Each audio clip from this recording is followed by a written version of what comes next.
Veeramallu, Kingdom, కూలీ, war 2 ఈ మధ్య వచ్చిన ఈ 4 సినిమాలు కూడా వరుసగా ఫ్లాప్ అయినాయి. దీనికి కారణం ఏంటి? అంటే అంచనాలు భారీగా ఉండడం, అంచనాలు అందుకోకపోవడం అదొక కారణమా? లేక కథపై కసరత్తు సరిగా చేయకపోవడమా? ఈ సినిమాల ఫెయిల్యూర్స్‌కి కారణాలు ఏంటంటే మీరేం చెప్తారు? అంటే సినిమా ఎలా ఉండాలి అనే విషయంలో సినిమా కథ లేకపోతే మరొకట హ్మ్. హీరోనా అనేది పక్కన పెట్టేస్తే హ్మ్. సినిమా ఎలా ఉండాలి అనే దానికి సంబంధించి సినిమాలు తీస్తున్న వాళ్ళు ఒకలా ఆలోచిస్తున్నారు, సినిమాలు చూస్తున్న చూస్తున్న వాళ్ళు వాళ్ళు ఇంకోలా ఆలోచిస్తున్నారు. ఆ! వీళ్ళిద్దరి మధ్య ఒక సమన్వయం కుదరటం లేదు. హ్మ్. ఈ సమన్వయ లోపం వలన జరుగుతున్నటువంటి ఇబ్బంది ఇదంతా. హ్మ్. అంటే ఆడియన్స్ ఏం ఆలోచిస్తున్నారు సినిమా గురించి హ్మ్. అనేది మేకర్స్ పట్టించుకోవటం లేదు అనేది నా ప్రధానమైన ఆరోపణ. ఓకే. వీళ్ళు ఎంతవరకు ఒక కాలిక్యులేషన్ లో వెళ్తున్నారు. కాలిక్యులేషన్ ఏంటంటే హ్మ్. మనం ఏ హీరోని తీసుకుంటున్నాము, ఆ హీరోకి ఉన్నటువంటి మార్కెట్ ఏమిటి, ఆ హీరోకి మార్కెట్ ఎక్స్పాన్షన్ ఉన్నటువంటి అవకాశాలు ఏమిటి, హ్మ్. ఇవి మాత్రమే కొలబద్దగా తీసుకుంటున్నారు తప్ప హ్మ్. కంటెంట్ మీద శ్రద్ధ లేదు. మార్కెట్ కొలతలే చూస్తున్నారు. హ్మ్. హరిహర వీరమల్లుకి వచ్చేసరికి పవన్ కళ్యాణ్ తో ఒక పాన్ ఇండియా సినిమా చేయాలి అనే ఒక ఆలోచన. హ్మ్. పాన్ ఇండియా సినిమా చేయాలంటే కథ ఎలా ఉండాలి హ్మ్. అంటే ఒక చందమామ కథ లాంటిది, ఒక సరదాగా కొంచెం జనాలందరికీ ఇంట్రెస్టింగ్ గా ఉండేలాగా ఒక కంటెంట్ అనుకున్నాడు ఒక డైరెక్టర్ గారు హ్మ్. మొదట. అంటే ఒక అడ్వెంచరస్ జర్నీ, హ్మ్. ఒక అడ్వెంచరస్ జర్నీ బేస్డ్ గా సినిమా తీయాలని మాత్రమే అనుకున్నాడు. హ్మ్. ఎప్పుడైతే అది స్పాన్ ఖర్చు ఎక్కువ అవుతుంది కాబట్టి పాన్ ఇండియా లెవెల్కి వెళ్దాం మార్కెటింగ్ అనుకున్నారు. హ్మ్. ఎలాగూ మనం పాన్ ఇండియాకి వెళ్తున్నాం కాబట్టి అని చెప్పి హ్మ్. ఈ ఔరంగజేబు తదితర ఎలిమెంట్స్ దానిలోకి జోడించారు. హ్మ్. ఈ జోడించటము, ఈ కలపటము, ఈ వ్యవహారాలు చేరేసరికి అక్కడ ఇతరుల ప్రమేయం ఎక్కువైపోయింది. అంటే దానిలో విఎఫ్ఎక్స్, ఇతర అంశాలు, అవును. షూటింగ్ కావాల్సినటువంటి టైము, ఇవన్నీ ప్రాధాన్యత సంతరించుకుని హ్మ్. అంత టైం ఇవ్వలేని పరిస్థితి ఆ హీరోకి ఉంది. ఓకే. ఇలా అంటే మార్కెట్ కొలతల వలన ప్రాజెక్టులు డిస్టర్బ్ అవుతున్నాయి. హ్మ్. ఈ మార్కెట్ కొలతలు పెట్టుకోవడం వల్ల కొత్త కొత్త ఎలిమెంట్స్ వచ్చి చేరిపోతున్నాయి దానిలో. హ్మ్. అవి జనానికి పట్టడం లేదు, జనం అవి కోరుకోవట్లేదు. హ్మ్. ఈ పాన్ ఇండియా మార్కెట్ అనగానే ఇలాగ ఉండాలి కథ అనుకోవడంలోనే పొరపాటు ఉంది. హ్మ్. నువ్వు లోకల్ విషయాన్ని గ్లోబల్ లెవెల్లో ఎలా చెప్పగలవో ఆలోచించు. హ్మ్. ఇప్పుడు హైదరాబాద్ లో జరిగినటువంటి ఒక ఇన్సిడెంట్ ఉంది. హ్మ్. ఏది, సహస్ర అనేటువంటి అమ్మాయిని ఒక పిల్లవాడు హ్మ్. చంపేశాడు అనేది ఇన్సిడెంట్. ఈ మధ్య కాలంలోనే అలాంటి సిమిలర్ ఇన్సిడెంట్స్ చాలా జరిగినాయి. ఒక తను కన్న కొడుకునే చంపేసినటువంటి ఒక తల్లి. అవును. ఈ ఇలాంటివి ఎందుకు జరుగుతున్నాయి? భర్తలను చంపేస్తున్నటువంటి భార్యలు, భార్యలు. అవును. భార్యలను చంపేస్తున్న భర్తలు, హ్మ్. తల్లుల్ని చంపేస్తున్న కొడుకులు, కొడుకులు. ఈ హ్మ్. ఈ వ్యవహారాలను క్లబ్ చేస్తూ లోకల్ విషయాన్ని హ్మ్. గ్లోబల్ లెవెల్లో ఎలా చెప్పగలవో ఒక కథ డిజైన్ చేసుకుని చెప్తే హ్మ్. ఇది ప్రపంచం అంతా చూస్తుంది. అవును. ప్రపంచం చూడటానికి ఏదో చూపించాలనే భ్రమలోకి వెళ్ళిపోయి హ్మ్. మబ్బుల్లో నీరు చూసి ముంతవలక పోసుకున్నట్టుగా తయారయ్యారు డైరెక్టర్లు, కథకులు అందరూ. అందరూ. ఓకే. బలానా ప్రేక్షకుడికి సినిమా చూడాలంటే ఇది ఉండాలి అనుకోవడం, ఇది హ్మ్. మొదటి నుంచి ఉన్న ప్రాబ్లమే. హ్మ్. ఫార్ములా అనగానే ఇక్కడ ఒక పాట ఉండాలి, ఇక్కడ ఒక డాన్స్ ఉండాలి, ఇక్కడ ఒక కామెడీ సీన్ ఉండాలి. ఈ హ్మ్. కొలతల సిద్ధాంతం ఎప్పుడైనా ఏ విధంగా అయినా ఇబ్బంది. హ్మ్. ఈ కొలతల సిద్ధాంతం తప్పు చేస్తున్నారు మీరు అని అప్పుడప్పుడు కాషన్ నోటీసులు వస్తూ ఉంటాయి. హ్మ్. ఈ కాషన్ నోటీసులు ఒక పెద్ద కమర్షియల్ సినిమా ఫెయిల్యూర్ గా ఉండొచ్చు, హ్మ్. ఇది ఆడదు అని ప్రపంచం అంతా అనుకున్న సినిమా పెద్ద విజయం సాధించటంగానూ ఉండొచ్చు, అవును. ఎలాగైనా ఉండొచ్చు అది. హ్మ్. అలా ఒక పెద్ద కమర్షియల్ సినిమాలు, కింగ్డమ్ అనేది కూడా దాదాపు అదే పరిస్థితి. హ్మ్. కింగ్డమ్ అనేది కూడా అది పాన్ ఇండియా లెవెల్కి వెళ్ళాలి, ఒక బిగ్ స్కేల్ సినిమా. అతనికి పాన్ ఇండియా మార్కెట్ ఓపెన్ అయ్యింది, హ్మ్. ప్రాపర్ గా యూటిలైజ్ చేసుకోలేదు ఎవరు, మనం వినియోగించుకుందాం అనే ఉద్దేశంతో చేశారు. కింగ్డమ్ అనేటువంటి ఒక టైటిల్ పెట్టి ఒక హ్మ్. విచిత్రమైన కథనల్లి హ్మ్. దాన్ని నేల విడిచి సాము చేసి ఏదో చేయబోతే ఇంకేదో అయినట్టుగా తయారైంది అది. అవును. తయారయ్యి దానిలో బోల్డ్ మెలికలు, ఉమ్, బోల్డ్ కన్ఫ్యూజన్స్, ఉమ్, అది శ్రీలంకలోనే ఎందుకు జరగాలి ఉమ్, అని ప్రేక్షకులు ప్రశ్నించే పరిస్థితి. అవును. శ్రీలంకలో జరిగితే ఇలా జరిగి ఉండాలి కదా అని ఇంకొక గొడవ. ఉమ్, ఇన్ని గొడవల మధ్య కింగ్డమ్ సినిమా సర్వనాశనం అయిపోయింది. ఉమ్, హరిహర వీరమల్లు అలా అయిపోయింది దాని జీవితం. ఉమ్, వార్ 2కి వచ్చేస్తే అది 1985 నాటి జీవితాల కథ. అది ఉమ్, మార్కెట్ ఎకానమీ, వరల్డ్ మారిపోయినటువంటి పరిస్థితులు, కార్పొరేట్ రాజ్యం నడుస్తున్నటువంటి రోజులు, ఉమ్, కార్పొరేట్లకి ప్రభుత్వాలు సాగిలపడిపోయి ఉమ్, కార్పొరేట్లను ఫెసిలిటేట్ చేసే ఏజెన్సీలుగా ప్రభుత్వాలు మారిపోయిన ఉమ్, సందర్భంలో ఉమ్, కార్పొరేట్ల దుర్మార్గాలను అడ్డుకోవడానికి ఒక ప్రభుత్వం చేస్తున్న ప్రయత్నం, ఉమ్, భారత ప్రభుత్వం చేస్తున్న ప్రయత్నంగా ఒక కథ రాసుకుని ఉమ్, దాన్ని సినిమా తీస్తే జనాలు ఎలా చూస్తారు? ఉమ్, జనాలకు మిస్ మ్యాచ్ స్టోరీ అది. 85లో తీసుంటే ఆ సినిమా ఉమ్, ఆడుండేదేమో. ఇప్పుడు అది ఎవరు నమ్మే పరిస్థితి లేదు. ఆ సినిమాలో ఉమ్, బిలీవబిలిటీ, అసలు లైన్లోనే బిలీవబిలిటీ లేదు. ఓకే. దాన్ని ఈ హీరోలు ఇద్దరు ఎలా నమ్మి ఆ సినిమా చేశారనేది మిస్టరీ. ఉమ్, అది ఎన్టీఆర్ కావచ్చు, హృతిక్ రోషన్ కావచ్చు, అసలు వాళ్ళు ఎలా కన్విన్స్ అయ్యారు ఆ సబ్జెక్ట్ కి? ఉమ్, అంటే సబ్జెక్ట్ కన్విన్స్ అయ్యారా, వాళ్ళు ఇస్తామన్న మూటలకి కన్విన్స్ అయ్యారా ఉమ్, అనేది ఒక సందేహం. ఉమ్, ఎవరు ఆ కథ విన్నా గానీ బీజ రూపంలోనే అసలు ఇప్పుడు ప్రపంచం ఇలా లేదు కదా అంటారు. ఆ, అలా అనకుండా కథ విని సినిమా చేశారంటే అసలు వాళ్ళు బ్రెయిన్ స్విచ్ ఆఫ్ చేసుకుని ఆ కథ విన్నారా అనేది డౌట్. అందుకనే ఆ సినిమా అలా. జనాలు తీసి పక్కన పెట్టారు. ఓకే. మాకు సంబంధం లేని కథ ఇది, ఉమ్, మేము చూడం. అది ఎన్టీఆర్ ఉండొచ్చు, అవును. హృతిక్ రోషన్ ఉండొచ్చు, ఎవరైనా ఉండొచ్చు ఉమ్, అని అది పక్కన పెట్టారు. ఉమ్, దాంతో పాటు రిలీజ్ అయినటువంటి కూలీ పరిస్థితి కూడా అదే. ఉమ్, కూలీ కూడా ఏదో చెప్తాడు అతను అని అనుకున్నారు జనాలందరూ. అవును. అంటే అతను తీసుకున్నటువంటి ఏరియా ఒక డౌన్ ట్రోడన్ పీపుల్, ఉమ్, 2-3 అంటే కార్మికుల, అంటే ఇక్కడ నుంచి కార్మికులను అక్రమంగా తరలించేస్తున్నారు దొంగ మార్గాల్లో విదేశాలకు. వాళ్ళు కష్టాలు పడుతున్నారు, గోట్ లైఫ్, ఇవన్నీ చూసాం మనం. అవును. ఇలాంటి కొత్త ఎలిమెంట్ లో ఎక్కడో కథ నడుస్తుంది, దాన్ని అడ్డుకునేటువంటి ఒక కూలీగా రజనీకాంత్ ఆ, అని అనుకున్నారు. ఉమ్, అలా నడిచుంటే బానే ఉండేది. ఆ, అది లేదు.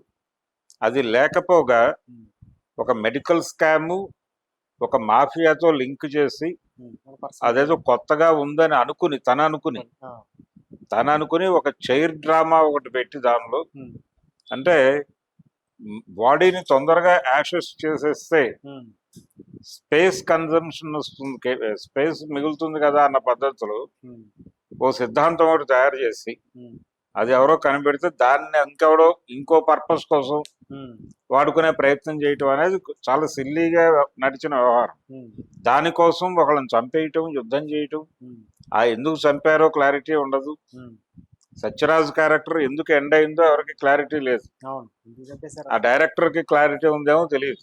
తెలియదు. అదేదో శృతి హాసన్ ని, రజనీకాంత్ ని అక్కడ తీసుకురావాలి కాబట్టి ఉమ్, అతన్ని చంపినట్టుగా తయారైంది సన్నివేశం. అవును. అతను తిరగబడింది లేదు. ఉమ్, సో ఒక రెండోది, ఆ మర్డర్ చేసిన అతని పర్పస్ ఏంటో తెలియదు. ఉమ్, ఆ దయాళ్ క్యారెక్టర్ ఉన్నటువంటి పర్పస్ ఏంటో తెలియదు. ఆ దయాళ్ క్యారెక్టర్ ఇది బాస్కి తెలిసి జరిగినట్టుగా ఉండదు. ఉమ్, చాలా గందరగోళం ఉంది కథలోనే. అవును. ఆ తీసుకున్న ఎలిమెంట్స్ పెద్ద హుక్ చేసే ఎలిమెంట్స్ కాదు. మూడు అవును. మూడు నిరుపయోగమైనటువంటి ఎలిమెంట్స్ 3 తీసుకుని అవును. ఆ మూడిటి చుట్టూ ఒక విచిత్రమైన కన్ఫ్యూజన్ కథల్ని ఉమ్, పెద్ద పెద్ద స్టార్స్ ని పెట్టేసి సినిమాని నడిపించేద్దామని ఒక ప్లాన్స్. కాన్స్పిరసీ చేశాడు అతను. యాక్చువల్ గా ఉమ్, లోకేష్ కనకరాజ్ ఆ కాన్స్పిరసీ వికటించింది, జనాలు గమనించారు. ఉమ్, ఇది ఇతను ఏమీ లేకుండా రంగంలోకి దిగాడు, ఉమ్, ఆ టైంకి ఏది తోస్తే అది తీసుకుంటూ వెళ్ళాడు అనే పరిస్థితికి జనాలు అంచనా కట్టేశారు ఆ సినిమా ఉమ్, వెరీ మార్నింగ్ షోని. ఉమ్, ఎప్పుడైతే అంచనా కట్టారో నెమ్మదిగా అది స్ప్రెడ్ అయిపోతుంది. ఇప్పుడు మౌత్ పబ్లిసిటీ స్ప్రెడ్ కావడానికి గతంలో వారం పట్టేది ఆ, ఇప్పుడు ఒక సినిమా, పాజిటివ్ ఆర్ నెగిటివ్. అవును. ఇప్పుడు ఆ గ్యాప్ లేదు. అవును. సినిమా అయిపోయిన మరుక్షణం ఉమ్, ఎవరి ఫోన్లో వారు మెంబర్ గా ఉన్నటువంటి ప్లాట్ఫామ్ మీద వారి అభిప్రాయం చెప్తున్నారు. ఉమ్, ఈ అభిప్రాయం వారి మిత్ర బృందం మాత్రమే కాదు, వారు రకరకాల చోట్లకి దాన్ని షేర్ చేస్తున్నారు. అవును. ఒక ప్లాట్ఫామ్ మీద కొడితే 5 ప్లాట్ఫామ్స్ మీద కనిపిస్తోంది. అవును. ఈ పరిస్థితులతో ఇంకా రెండో షోకి టికెట్లు తెగడానికి ముందే ప్రపంచం మొత్తం మేలుకుంటోంది ఈ అవును. సినిమాకి తీసుకో. సంబంధించి. ఉమ్. ఈ మేలుకొలుపుల వలన ఉమ్. సగం జనాలు థియేటర్కి వెళ్ళటం మానేస్తున్నారు. ఓకే. మానేసి అంతగా చూడాలి, రజనీకాంత్ ఉన్నాడు కాబట్టి సినిమా చూడాలి, ఉమ్. కానీ ఎందుకు థియేటర్కి వెళ్ళాలి ఏం లేనప్పుడు ఉమ్. అని చెప్పి డౌన్లోడ్ చేసుకుని ప్రశాంతంగా సినిమాలు ఫోనుల్లో చూస్తున్నారు. ఉమ్. నేను ఈ మధ్య ఒక ట్రైన్ జర్నీ చేశాను, ఒక long train journey. Okay. Warangal నుంచి విజయవాడ ఉమ్. పెడుతుంటే నా పక్క సీట్లో కూర్చున్న ఆయన కూలీ సినిమాని ఫోన్లో చూస్తున్నాడు. అద్భుతమైన క్వాలిటీతో ఉంది, ఆ. అద్భుతమైన సౌండ్తో ఉంది ఆ. సినిమా. ఆ. ఆయన ఫోన్లో విజయవాడ వరకు చూస్తాడు సినిమా అయిపోయింది. ఉమ్. ఇంకా ఏమున్నాయి మీ దగ్గర అంటే అన్ని సినిమాలు ఉన్నాయన్నాడు. ఆ. ఇది పరిస్థితి. ఉమ్. కాబట్టి ప్రపంచం మారిపోయింది. అంటే అవసరం అనుకుంటేనే వస్తున్నారు థియేటర్. అంతే. ఈ ప్రొడ్యూసర్లు కూడా ఈ vacuum ని పూడ్చాలి అని అనుకోవడం లేదు. ఈ గ్యాప్ని ఇది ఏఐ వలన క్రియేట్ అయింది ఉమ్. అని మాట్లాడుతున్నారు, కానీ ఏఐ వలన లేకపోతే మరొకటి అనేది కాదు. అక్కడ ఉమ్. మీరు అది సీల్ చేయటానికి ఉన్నటువంటి అవకాశాల మీద ఎందుకు పరిశోధన జరగట్లేదు, ఉమ్. లేదు దానికి కూడా ఏదైనా మీకు రెవెన్యూ వస్తుందా ఆ. అని ప్రపంచం అనుమానించే పరిస్థితికి వెళ్ళింది. సో థియేటర్లు చూపించి అక్కడికి జనం రావట్లేదని చెప్పి వీళ్ళు నష్టాలని చెప్తున్నారు. ఉమ్. థియేటర్లకు జనాలు రాకపోవడానికి ప్రాపర్ కంటెంట్ లేదు. ఉమ్. కంటెంట్ ఉంటే జనం వస్తున్నారు. ఉమ్. జనం థియేటర్లు వదిలిపెట్టారని అనుకోనక్కర్లేదు. ఉమ్. నరసింహావతారం అనే పేరుతో హంబోలే వాళ్ళు ఒక సినిమా తీశారు, అవును. భక్త ప్రహ్లాద సినిమాని. అవును. ఆ సినిమాకి జనం వెళ్తున్నారు, అవును. ఎవరూ లేరు. అవును. ఎవరూ లేకుండా జనం వెళ్ళి సినిమా చూస్తున్నారంటే ఉమ్. అంటే వాళ్ళని కనెక్ట్ చేసుకునే అంశం ఏదో ఉంది దానిలో, అంతే. అందుకని వెళుతున్నారు. ఉమ్. మీ సినిమాల్లో అలాంటిది ఉండాలి కదా. ఉమ్. అది ఉండటం లేదు అని తెలుసుకుంటే, అంటే ఎందుకు ఉండటం లేదంటే మీరు ఎక్కడ పని చేయాలో అక్కడ పని చేయట్లా, ఉమ్. దేనికోసమో పని చేస్తున్నారు. అంటే సినిమా మార్కెట్ని ముందు రాసేసుకుని ఉమ్. ఇది ఫలానా చోట్ల చూస్తారు అనుకుని వాళ్ళు ఇంకేదో చూస్తారని మీరు అనుకుని ఉమ్. ఆ సినిమాలో అవన్నీ ఇన్కార్పొరేట్ చేసి ఉమ్. జనాలకి ఒక మిక్స్డ్ వెజిటబుల్ కర్రీని వడ్డించే ప్రయత్నం చేస్తున్నారు. ఉమ్. ఇది ప్రజలకు నచ్చటం లేదు అనేది చాలా స్పష్టంగా తేలిపోయింది. ఉమ్. అందుకని మీరు గ్లోబల్ ఇష్యూని ఉమ్. లోకల్ లెవెల్లో చెప్పగలగాలి, లోకల్ విషయాన్ని గ్లోబల్ లెవెల్లో చెప్పగలగాలి. ఉమ్. ఈ ఈ కెపాసిటీస్ మీరు నేర్చుకోగలిగితే, ఉమ్. మలయాళం సినిమాలు ఎందుకు చూస్తున్నారు, ప్రపంచం అంతా ఓటీటీలో పడి వెతుక్కుని మరి ఉమ్. వాళ్ళు లోకల్ ఇష్యూస్ని గ్లోబల్ లెవెల్లో చెప్తున్నారు. అవును. అది ఈ ప్రపంచంలో తెలుగు సినిమా డైరెక్టర్లకు ఎప్పటికి అర్థం అవుతుంది అనేది ప్రశ్న. ఉమ్. అది గనక చేయగలిగితే లోకల్ ఇష్యూని గ్లోబల్ లెవెల్లో మనం ఎలా చెప్పగలం, ఉమ్. అది చెప్పడానికి మనం అలవర్చుకోవాల్సినటువంటి లక్షణాలు ఏమిటి ఉమ్. అనే దాని వైపు గనక ఒక తరవు వీళ్ళ ఆత్మ పరిశీలన, ఉమ్. ఆత్మ విమర్శ జరిగితే, ఉమ్. సెల్ఫ్ క్రిటిసిజం అనేది గనక జరిగితే అప్పుడు తెలుగు సినిమా బాగుపడుతుంది. ఇది పాన్ ఇండియా మార్కెట్ ఓపెన్ అవటం వలన ఒక మంచి జరిగింది, ఉమ్.